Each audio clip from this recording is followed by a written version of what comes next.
Why are propeller blades more coarse near the middle and finer at the edge? Why are they twisted along the length of the propeller blade? Well, there's a really good reason for this. What I'm talking about is at the very center of the blade, the angle between the blade and the wind is much steeper than the angle at the tip. This might not be a good drawing, so I'll exaggerate this a little bit just so you get it. This is what the blade looks like near the center, near the spinner. That's what it looks like at the end. And to achieve one connected blade, there's a lot of this twisting that happens in the blade. To understand this, first we have to understand lift. So the equation for lift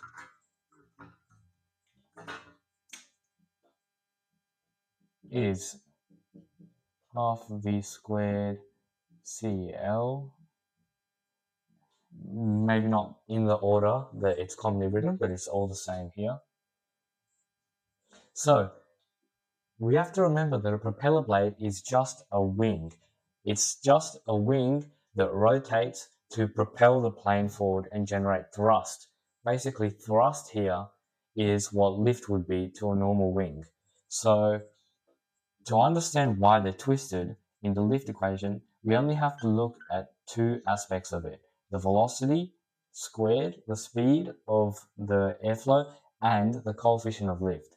So coefficient of lift just means the camber or the angle of attack. So either the angle of attack or camber.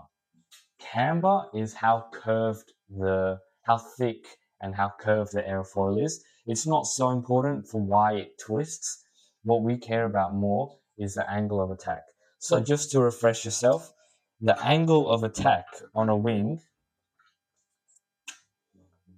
is the angle the wing makes with the relative airflow. It's not how high it's pointing relative to the horizon. It doesn't matter where the horizon is. It just matters where the relative wind is coming from. And I'm going to use these arrows to represent the relative wind. It's the angle of the relative wind with the chord line of the wind. The chord line is the imaginary line from the very tip of the leading edge to the trailing edge.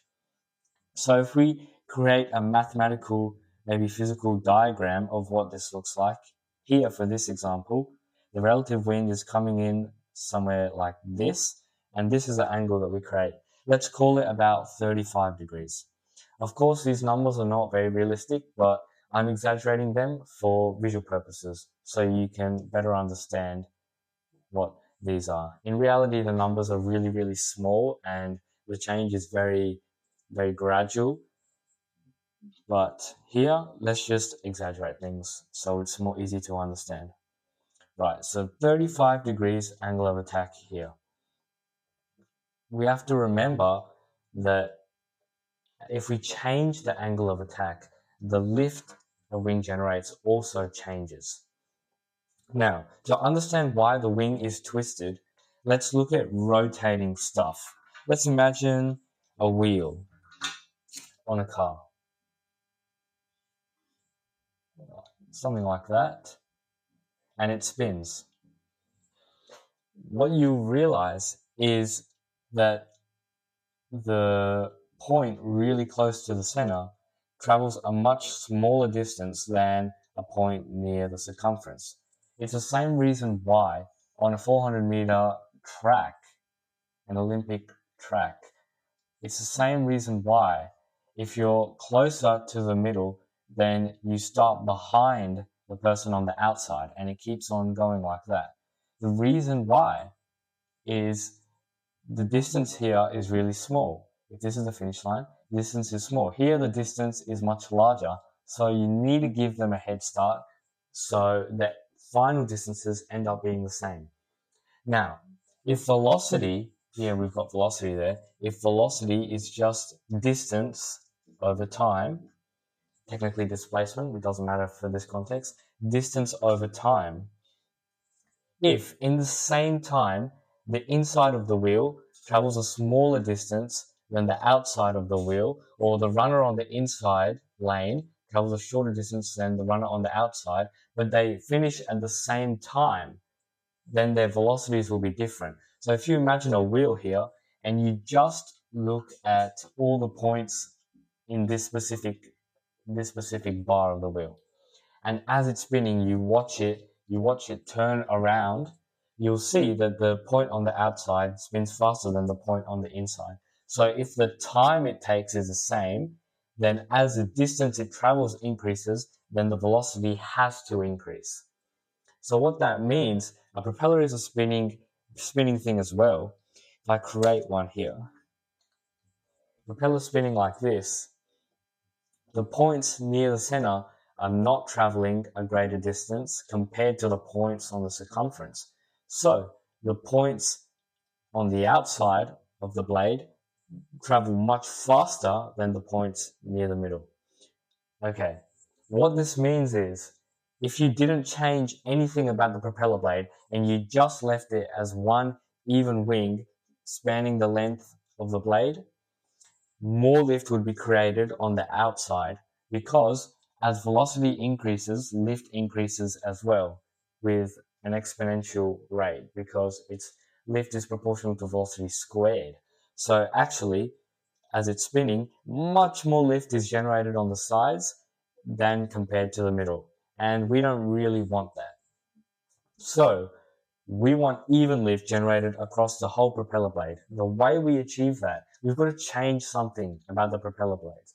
We can't really change that much of the surface area. We can't change the air density outside. So what we can change is the coefficient of lift. Either the camber, a little bit we can change, but the angle of attack, we can especially change that. All it takes is changing the angle of attack at various points on the blade. Maybe near the center, we could increase it, and at the edges, we could decrease it. And now what that does is it evens out the difference in lift, and we end up creating an even amount of lift across the whole propeller. So that's why near the spinner, we've got a higher angle of attack because that generates more lift. But on the outside, on the tips here, we want to reduce the angle of attack,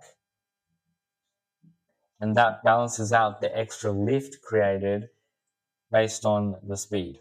So we can't change the fact that in all rotating bodies, the outside travels faster than the inside. We can't change that. What we can change is the distribution of lift across the propeller blade to create an even amount of lift. One more reason why we have to account for this is if we keep the same angle of attack across the whole propeller blade and the outside parts are traveling faster, they're having to push more and they're having to push harder at the air. If you imagine the guy at the center here, or maybe a runner in the inside lane, let's imagine the runner had to push a boulder. Maybe not that heavy, which is able to be pushed, something round, and they'd have to push it. Imagine if these two runners both had to stay next to each other the whole time, right? Because the runner on the outside travels a greater distance, they're going to have to travel faster. So they're going to have to keep up with someone on the inside, and they're going to have to do more work. It's the same thing with the propeller. If the part on the outside has to push the same amount of air as the part on the inside, it's going to be a lot harder, and it's going to generate more torque on the crankshaft of the engine. That's why we really want an even amount of lift to be generated across the whole propeller blade, and we don't want uneven distribution. That's why we counter this fact by twisting the propeller blade and making sure the lift created is even, or the thrust created is even across the whole blade. Twisting of the wing shape is also prominent on trainer aircraft. If you look near the body of the aircraft, the angle of attack is also higher there compared to at the tip. And the reason for this is when an aircraft stalls, especially in the trainer planes, we want it to stall near the body first. And what that does is that prevents a wing drop. Because if you imagine the the very edge of the wing stalled first, then it would pull our plane into a spin.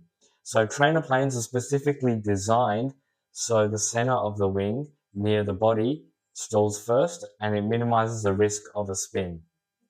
So the way we do that, once again, is we increase the angle of attack near the body. And as you know, a wing stalls when it reaches the critical angle of attack. If the angle of attack near the center is already high compared to the tip, it will reach the critical angle of attack faster and therefore stall quicker and prevent a potentially deadly spin. All right, I hope you learned something in this video. Remember, stay safe in the skies.